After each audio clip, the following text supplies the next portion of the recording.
금묵자흑이라고 하는 말이 있습니다. 먹을 가까이 하면은 자신도 모르게 검은 것이 묻는다라고 하는 뜻입니다. 지금은 연탄을 떼는 사람들이 드물지만은 예전에는 많이 있었습니다. 겨울을 나기 위해서 연탄을 들여놔야 합니다. 몇백 장 들여놔야 하는데 아무리 조심을 한다고 하더라도 나중에 보면은 얼굴과 옷에 연탄이 묻어 있습니다. 순진한 사람이 불량스러운 친구와 자주 만나면은 본인도 모르게 불량스러운 짓을 하게 됩니다. 한순간에 잘못으로 범죄를 저지르고 교도소에 갔습니다.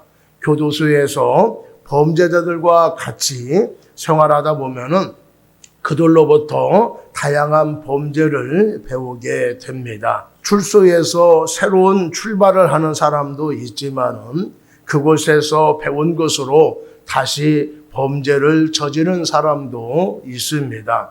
악한 사람, 나쁜 사람과 어떤 이유로든지 접촉하거나 계속 교제하다 보면은 물들 수밖에 없습니다. 사회생활을 하다 보면은 사람을 만나기도 하고 또 필요에 의해서 만나기도 합니다. 사람을 잘 만나면은 득이 될 수가 있지만은 사람을 잘못 만나면은 인생이 힘들어지기도 합니다. 누구를 만나냐에 따라서 그 사람의 인생이 달라진다고 해도 과언이 아닐 것입니다. 그래서 우리는 좋은 성품을 가지고 있는 사람, 열심히 사는 사람, 또 좋은 가치관을 가지고 있는 사람을 만나야 하고 그들과 교제를 해야 합니다. 우리들은 믿는 사람들이기 때문에 믿음이 좋은 사람과 교제를 해야 할 것입니다. 교회를 다닌다고 하더라도 비판적인 사람이 있고 일만 열면은 불평과 또 불만을 늘어놓는 사람이 있습니다. 그런 사람들을 멀리해야 할 것입니다. 누구를 만나든 가까이 하면은 닮게 되어 있습니다. 오늘 본문 말씀을 보면은 하나님을 가까이 하라라고 말씀을 하고 있습니다. 하나님을 가까이 하는 것이 무엇을 말하는 것일까요? 가까이 한다라고 하는 것은 좋아한다는 것입니다. 세상을 가까이 한다는 것은 세상을 좋아한다는 것이고 술을 가까이 한다라는 것은 술을 좋아한다는 말입니다. 하나님을 가까이 한다라는 것은 하나님을 무엇보다도 좋아한다는 것일 것입니다. 또 가까이 한다는 것은 연합한다는 것을 말하는 것입니다. 하나님과 연합하는 것은 하나님과 나의 사이가 밀착되어 있다는 것을 말하는 것이고 하나님과 연합하는 것은 내 삶의 뿌리를 하나님께 두는 것을 말하는 것입니다. 이것은 포도나무가 뿌리에 붙어 있기에 열매를 맺는 것과 같은 원리입니다. 가까이 한다는 것은 열심히 쫓아간다는 것입니다.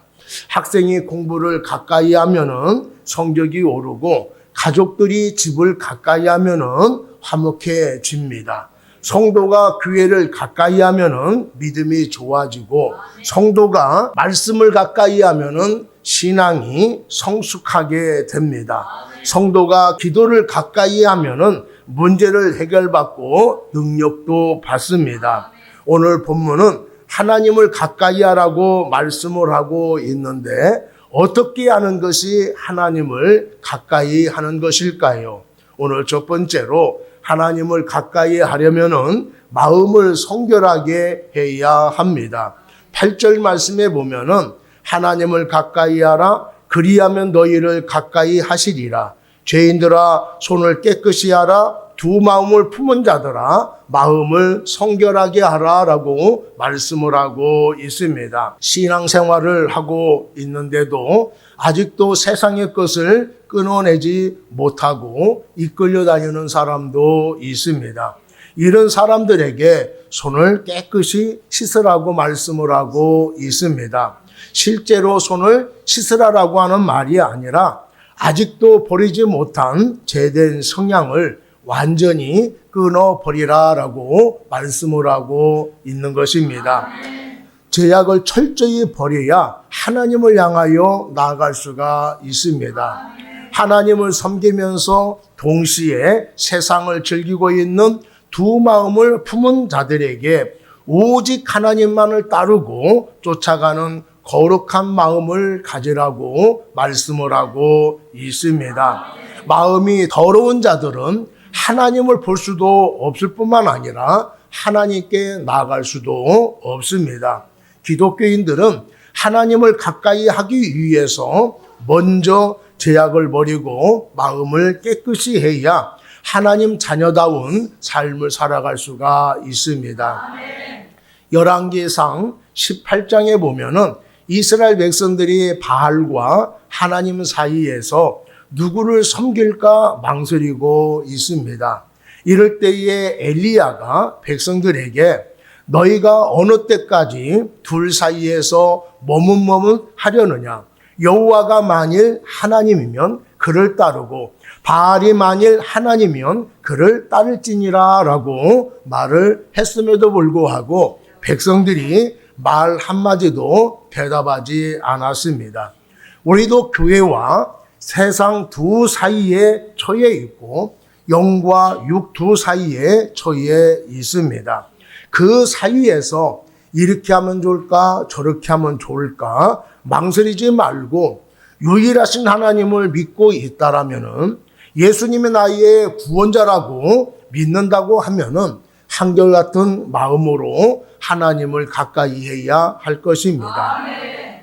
어느 집에 홍기가 찬 처녀가 있었는데 두 곳에서 청혼이 들어왔습니다. 한쪽 청년은 아주 잘생겼는데 집은 가난하고 또 한쪽 청년은 재산이 많은데 얼굴이 별로였습니다. 부모님이 딸에게 어느 청년을 선택할 것인가 라고 물으니까 대답하기를 살기는 얼굴이 잘생긴 남자와 살고 먹기는 재산이 많은 남자의 집에서 먹겠다라고 대답을 했습니다. 한 마음은 하나님을 향하고 한 마음은 세상을 향한 사람들의 마음이 이럴 것입니다. 세상 사람들을 만나면은 세상 사람들처럼 행동하고 교인들을 만나면은 경건한 사람처럼 행동하는 거 두 마음을 품고 있는 것입니다. 하나님께서 불결하게 여기시는 마음은 두 마음을 품는 것입니다. 어느 한쪽을 포기하지 않고 두 마음을 갖고 있는 것은 상대방에 대해 한결같지 않고 상황에 따라서 변할 수 있습니다. 자신에게 불리하거나 자신의 이익에 따라 마음이 변화될 수가 있는 것입니다.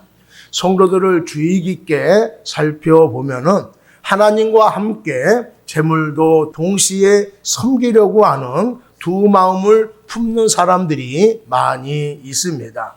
영혼의 구원을 위해서 하나님을 섬기는가 하면은 세상의 쾌락과 물질과 명예를 얻기 위해서 세상과 짝하려는 사람들이 있습니다.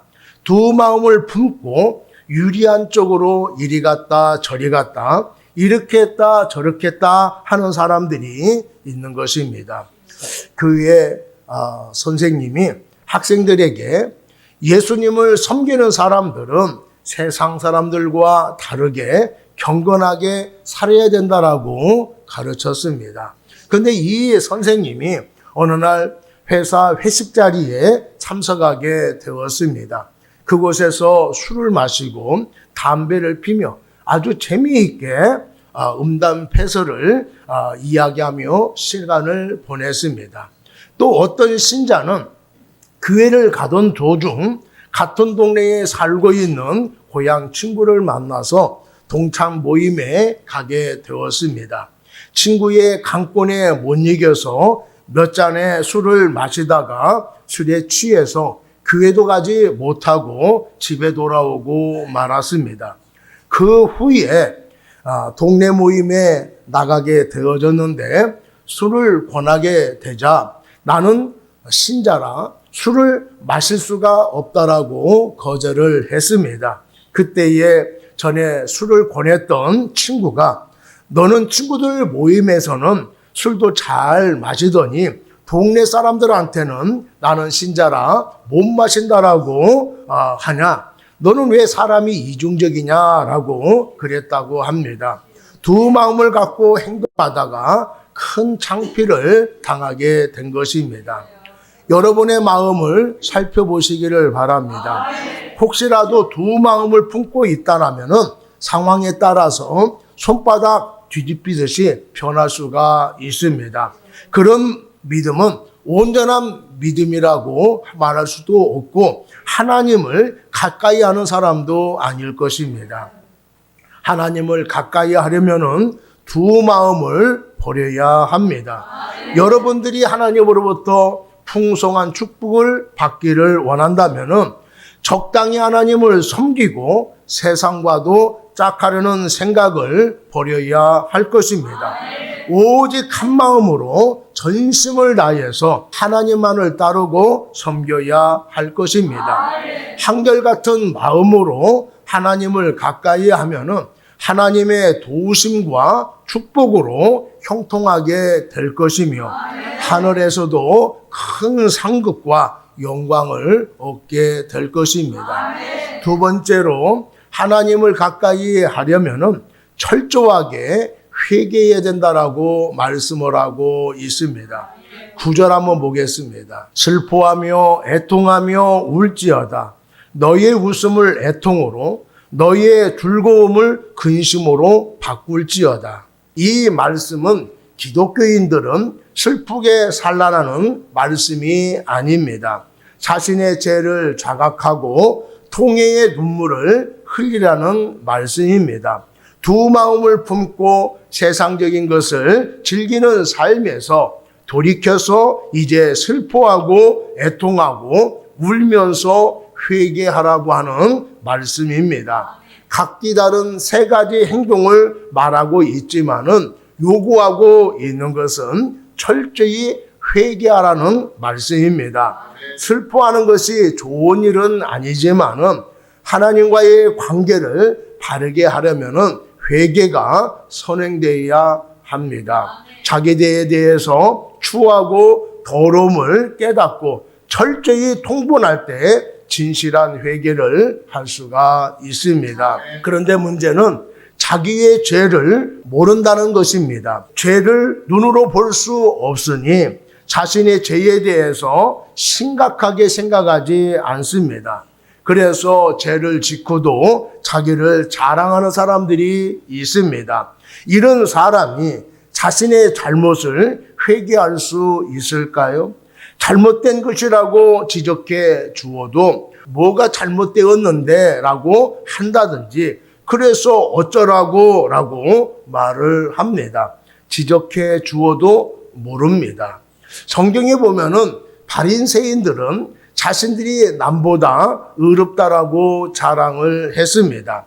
그들은 자신들의 더럽고 추한 모습을 보지 못했습니다.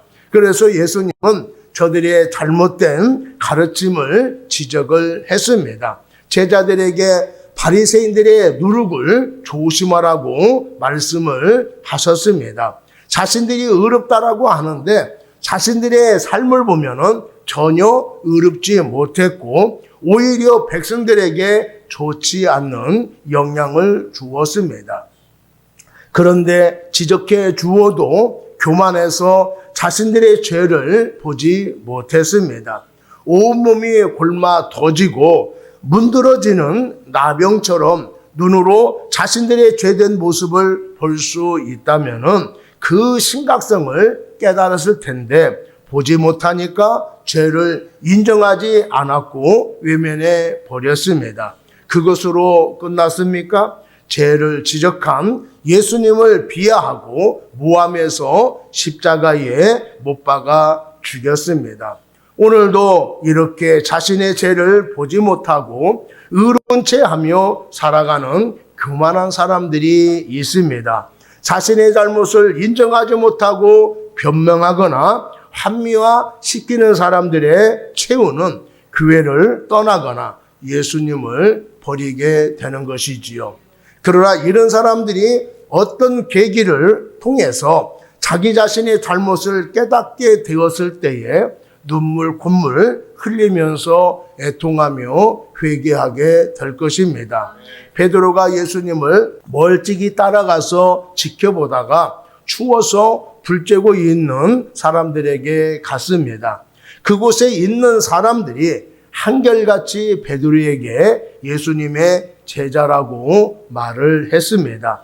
그들의 질문에 베드로가 3번이나 모른다라고 대답을 했습니다. 모른다라고 하면서 이 길을 모면했을 때에 이들을 속였다라고 기뻐했을 것입니다. 그런데 3번째 모른다라고 부인했을 때에 주님께서 말씀하신 것 같이 닭이 울었습니다. 그때에 오늘 닭 울기 전에 3번 나를 모른다라고 부인하리라 라고 하는 말씀이 생각나서 밖으로 나가서 크게 통곡을 했습니다.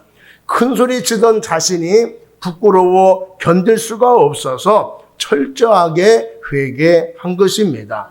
자신의 잘못을 후회했던 가룟 유다는 죄책감을 이겨내지 못하고 비참하게 죽었습니다. 모른다라고 속에서 안도했던 마음이 이제는 애통으로 바뀌어지게 된 것입니다. 애통하며 철저하게 회개한 베드로는 용서함을 받고 다시 사도로 쓰임받을 수가 있었습니다. 여러분, 회개한 사람이 그전에 어떤 일을 했던 무슨 잘못을 했던 다 용서해 주십니다. 동이 서와 먼 것처럼 기억하지 않습니다. 그리고 기회를 주십니다. 새롭게 살 수 있는 기회, 예전보다 더 능력 있는 삶을 살아갈 수 있는 기회, 실수를 많이 할 수 있는 기회를 주십니다. 야고보 사도는 너희의 웃음을 애통으로, 너희의 즐거움을 근심으로 바꾸라고 권면하고 있습니다. 여기서 웃음과 즐거움은 하나님과의 관계를 바르게 하지 않는 자들이 세상적인 만족에서 얻는 기쁨을 말하고 있습니다. 이제 하나님의 뜻을 알았고 하나님의 은혜를 받았으니 바뀌어져야 할 것입니다. 세상적인 것으로 기뻐했던 것들이 이제는 이러면 안 되는데 하는 안타까움과 비통한 마음을 가져야 할 것입니다. 세상의 주에 하나님과 멀리 떨어져 가고 있는데 아무것도 느끼지 못하면서 마냥 즐거워했던 마음이 이제는 두려운 마음으로 바뀌어져야 할 것입니다. 이대로 가면은 징계를 받게 될 것이며 결국에는 심판을 받게 될 것이라가는 근심을 할 수밖에 없습니다. 두려움과 절망감이 엄습해 올 것입니다. 그러니 이제 삶의 태도를 바꿔야 합니다. 나의 가치관이 달라져야 할 것입니다. 수잔이라고 하는 미국의 11세 소녀가 한 구호기관에 보낸 편지가 신문에 실린 적이 있었습니다. 나는 보통 애들보다 살이 찐 편입니다. 너무 많이 먹었기 때문이죠. 그런데 절제하지 못하고 더 먹으려는 욕심을 부렸습니다. 그런데 어느 날 TV에서 앙상하게 남은 아프리카의 아이들을 보고 충격을 받았습니다. 내가 죄를 짓고 있다는 생각이 들어서 부끄러워서 울었습니다. 그래서 저축한 돈 140달러를 이제 구호기관에 보냈습니다. 이 소녀는 그동안 먹는 즐거움에서 이제는 먹는 것에 대한 애통으로 바뀌어지게 된 것을 알 수가 있습니다. 여러분, 세상에 지혜 살아온 것, 세상적인 것으로 즐거움을 느끼며 살아온 것이 부끄러워서 애통해야 할 것입니다. 그동안 물질, 학력, 또 재능을 자랑하면서 사람들에게 얼마나 상처를 주었는지 모릅니다. 이제는 사람들에게 상처를 준 것으로 인해서 울어야 할 것입니다. 사치스럽게 살았던 것을 부끄럽게 여기고 교만하게 행동했던 것들을 부끄러워할 줄 알고 애통해야 할 것입니다. 이제라도 하나님을 가까이 하고 말씀을 깨달아서 내 모습이 너무 허물투성이고 죄된 모습을 보고 통곡해야 할 것입니다. 말씀의 거울 앞에서 영적인 내 모습을 비춰볼 때에 너무 연약하고 보잘것없고 부끄러워서 슬퍼해야 할 것입니다. 나에게 나쁜 것이고 신앙생활 하는 데에 방해가 되는 것인데도 불구하고 떨쳐버리지 못해서 애통해야 할 것입니다. 성령께서 깨닫게 하실 때에 애통하며 울어야 합니다. 그렇지 않으면은 비싼 대가를 치러서 바꿔지게 할 것입니다. 하나님 앞에 설 때에 그때 깨닫게 될 것입니다. 지금 바꾸지 않으면은 하나님 앞에 섰을 때에 그때 깨닫게 될 것입니다. 그때 하나님이 나를 부르신 것이구나. 그때 깨닫고 돌아서야 했는데 그때가 기회였는데 하고 후회할 것입니다. 하나님 앞에 서서 책망받으면 늦은 것입니다. 지금이 기회입니다. 은혜 주실 때에 바꿔야 합니다. 말씀이 들릴 때에 깨닫고 달라져야 합니다. 죄된 삶을 살아온 자신을 바라보며 슬퍼하는 성도, 애통하는 자에게 하나님이 가까이 오셔서 위로해 주십니다. 애통하는 자는 복이 있나니 그들이 위로를 받을 것이며라고 말씀을 하셨습니다. 하나님의 위로가 있습니다. 하나님께서 친히 애통하는 자를 찾아오셔서 위로해 주십니다. 위로함을 받은 사람은 더 많은 은혜, 풍성한 은혜를 누리며 살게 될 것입니다. 세 번째로 하나님을 가까이 하면은 주 앞에서 낮추어야 합니다. 10절 보면은 주 앞에서 낮추어라. 그리하면 주께서 너희를 높이시리라 라고 말씀을 하고 있습니다. 낮추라고 하는 것은 본인이 자신의 잘못을 깨닫고 스스로 낮추는 것을 말하고 있습니다. 두 마음을 품었던 사람들이 죄에서 돌이키고 진정으로 회개하는 것은 하나님 앞에 자신을 철저하게 낮추는 행위입니다. 하나님 앞에서 자신을 낮추는 겸손은 자신의 영적 가난을 인정하는 것이고 하나님의 절대 도우심을 원하는 자세입니다. 자신의 뜻대로 살지 아니하고 하나님의 뜻에 순종하겠다라는 의미인 것입니다. 교만은 하나님께서 미워하는 것이기 때문에 철저하게 겸손히 낮춰야 할 것입니다. 간혹 신앙생활을 같이 하는 교인에게 그러면 안 됩니다. 하나님의 영광을 가리는 것이고 교회의 덕을 가리는 행위입니다. 그렇게 하면은 하나님의 은혜가 임하지 않습니다라고 권면해 주면은 깨닫는 사람이 있습니다. 그런데 누가 말해주기 전에 자신이 이러면은 안 되겠다, 이렇게 신앙생활하면은 안 되겠다라고 생각해서 자발적으로 겸손해져야 하는 것입니다. 무엇이든지 강요가 아니라 누가 얘기해서 바뀌어지는 것이 아니라 자발적으로 하는 것이 좋은 것입니다. 스스로 잘못된 행동을 돌이키고 자신을 낮추는 것이 참된 기쁨을 얻고 은혜를 받는 길인 것입니다. 여러분, 하나님으로부터 더 큰 은혜와 축복을 받으려고 하면은 교만한 마음을 버리고 자신을 낮춰야 합니다. 그런데 말로는 풍성한 은혜와 축복을 바란다라고 하면서도 삶에서는요, 교만한 마음을 가지고 살아가는 사람들이 너무나 많이 있습니다. 하나님께 전적으로 순종하는 대신에 하나님이 축복해 주시면은 그때 순종하겠습니다라고 생각하거나 말하는 사람도 있습니다. 여러분, 하나님의 은혜와 축복은 겸손한 자에게 주시는 것입니다.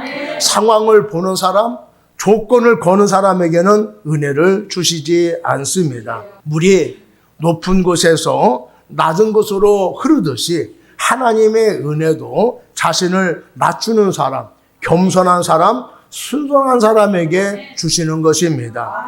하나님의 말씀과 섭리가 우리의 머리로 이해되지 않을지라도 하나님께 순종하는 자세를 갖는 여러분 되기를 바랍니다. 내 형편과 맞지 않더라 하더라도 하나님의 요구에 순종해야 합니다.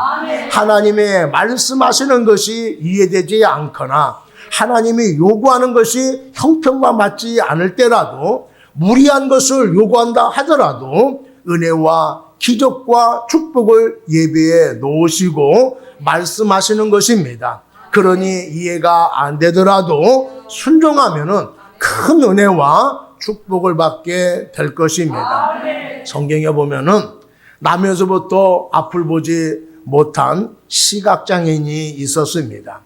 주님께서 흙을 한 움큼 집어들고 침을 뱉더니 이겨가지고 눈에 발라주면서 실로와 못에 가서 씻으라라고 말씀해 주었습니다.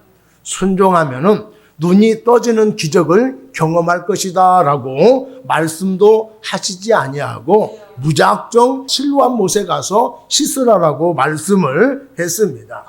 그냥 다녀도 사람들한테 놀림을 당하고 업신여김을 당하게 되는데 눈에 흙까지 발라놓고 가라고 하니까 화가 치밀어 오릅니다. 가는 길에 사람들이 얼마나 많이 있겠습니까? 또 실로와 못에는요 많은 사람들이 오는 곳입니다. 사람들에게 창피 주려고 작정하지 않았다고 한다면 어떻게 이런 모습으로 가라고 했을까요? 화를 낼 수밖에 없는 상황입니다. 그런데도 앞을 보지 못하는 사람은 가당치도 않는 예수님의 말씀에 순종해서 가서 씻었습니다. 어떻게 되었습니까? 보게 되었습니다. 순종함으로 상상할 수 없는 기적을 경험하게 된 것입니다. 이 말씀이 우리에게 주시는 교훈이 무엇일까요? 하나님으로부터 은혜와 축복을 받고 못 받고는 우리의 자세에 달려 있다고 하는 말씀이에요. 이제 여러분들은 어떻게 하시겠습니까? 선택은 여러분들에게 달려 있는 것입니다. 만약 여러분들이 진정으로 하나님의 은혜와 축복을 체험하기를 원한다고 하면은 내 상황을 내세우면서 핑계대면은 안 되는 것입니다. 내 삶이 달라지기를 원한다고 한다면은 생각을 내려놓고 겸손하게 주님 말씀에 순종해야 할 것입니다. 그러면 그 겸손함을 보시고 높여 주실 뿐만 아니라 큰 은혜와 축복으로 응답해 주실 것입니다. 고당 조만식 선생님이 일제시대 때에 평양 산정인 교회에서 장로로 섬겼습니다. 그 교회를 담임하고 있던 분이 주기철 목사님이었습니다. 주기철 목사는 조만식 선생이 교편 생활을 할 때에 제자 중 한 사람이었습니다. 당시 민족 지도자였던 선생은 방문객이 많이 찾아오는 바람에 항상 시간에 쫓기는 생활을 해야 했습니다. 그래서 예배 시간에 지각할 때가 많이 있었다고 합니다. 어느 날 또 예배 시간에 늦게 들어오는 선생을 향하여서 주기철 목사님은 예배를 인도하다가 말고 조 장로님 늦었으니 자리에 앉지 말고 예배가 끝날 때까지 그 자리에 서서 예배를 드리세요라고 했다고 합니다. 이럴 때에 보통 사람 같으면은 그냥 나가든지 못 듣는 척 하면서 자리에 앉아서 예배를 드렸을 것입니다. 예배 드리던 교인들도 장로님과 담임 목사 간의 알력으로 교회가 시험에 들 것을 염려하면서 예배를 드렸다고 합니다. 설교가 끝나고 주기철 목사님이 서 계시는 장로님 기도해 주세요라고 했더니 장로님이 기도하시는데, 하나님 나의 죄를 용서해 주옵소서. 거룩한 주일에 하나님 만나는 것보다 사람 만나는 것을 더 중요하게 여긴 죄를 용서해 주옵소서라고 기도를 드렸다고 합니다. 그 모습을 본 교우들은 큰 감동을 받았습니다. 그리고 그 사건 이후에 교인들은 장로님의 인격과 신앙심에 감동해서 더욱 존경했다고 합니다. 겸손은 자신의 부족함을 깨닫는 데에서부터 시작이 됩니다. 겸손은 어리석을 피하게 하며 하나님의 풍요를 간직하게 합니다.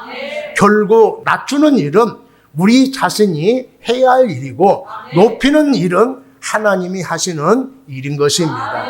우리가 자신을 높이려고 하는 것보다는 하나님이 우리를 높이시는 것이 훨씬 쉽습니다. 무엇을 얻으려고 애쓰기보다 주님이 주시는 것이 훨씬 더 빠른 것입니다. 이것이 바로 큰 은혜인 것입니다. 하나님의 큰 은혜는 문제의 잿더미 속에서 해답의 싹을 틔우는 것입니다. 하나님의 은혜가 두르고 있으면은 어떤 적도 감히 우리의 털끝 하나도 건드릴 수가 없습니다. 큰 은혜 얻는 일에 더욱 사모하는 여러분이 되기를 바랍니다. 하나님께서는 교만으로 말미암는 어떤 것에도 복을 주시지 않음을 기억하는 여러분 되기를 바랍니다. 겸손한 자에게 복을 주시고 스스로 낮추는 자를 높여 주십니다. 하나님을 가까이 하기 위해서 두 마음을 품은 것을 성결하게 했습니다. 두 마음을 품는 것을 아직도 버리지 못한 죄악들을 바라보며 슬퍼하며 애통하며 울면서 철저하게 회개했습니다. 교만한 마음을 떨쳐버리고 겸손히 자신을 낮췄습니다. 그러면 하나님께서 어떻게 주실까요? 하나님이 가까이 해 주신다라고 말씀을 하고 있습니다. 하나님이 가까이 하신다라는 것은 더 큰 은혜를 주신다라고 하는 말씀입니다. 지금까지 일반적인 은혜를 주셨고 어쩌다 한번 주신 것을 통해서 우리는 기뻐했습니다. 그런데 하나님을 가까이 하면은 이제부터는 즉각적으로 은혜를 주시고 지속적으로 풍성한 은혜를 주신다라고 말씀을 하고 있습니다. 그뿐만 아니라 우리가 하나님을 가까이 할 때에 복을 주실 것입니다. 시편 73편 28절 말씀에 보면은 하나님께 가까이 함이 내게 복이라. 내가 주 여호와를 나의 피난처로 삼아 주의 모든 행적을 전파하리이다. 여러분, 의식주의에 부족함이 없이 사는 것이 복이겠지만은 진정한 복은 하나님이 함께 하시는 것입니다. 하나님이 함께 하시면은 두려워할 것도 없고 부족함도 없습니다. 하나님의 선하심과 인자하심이 내가 사는 날 동안에 나를 따르기 때문에 풍족하고 형통한 삶을 우리가 살아갈 수가 있습니다. 하나님을 가까이 하면은 나의 생사복을 주장하여 주십니다. 신명기 32장 39절에 보면은 이제는 나 곧 내가 그인 줄 알라. 나 외에는 신이 없도다. 나는 죽이기도 하며 살리기도 하며 상하게도 하며 낫게도 하나니 내 손에서 능히 빼앗을 자가 없도다라고 말씀을 하고 있습니다. 우리가 살아갈 때에 노력하지 않고 달라지거나 성취되는 것을 보셨습니까? 나의 노력이 중요하지만은 되고 안 되는 것은 전적으로 하나님께 달려 있는 것입니다. 전쟁의 승패도 하나님께 달려 있고 내 인생의 생사화복도 하나님께 달려 있습니다. 하나님 가까이 하면은 내 삶을 푸른 초장으로 쉴만한 물가로 인도해 주십니다. 하나님을 가까이 할 때에 우리는 이런 복을 누릴 수가 있습니다.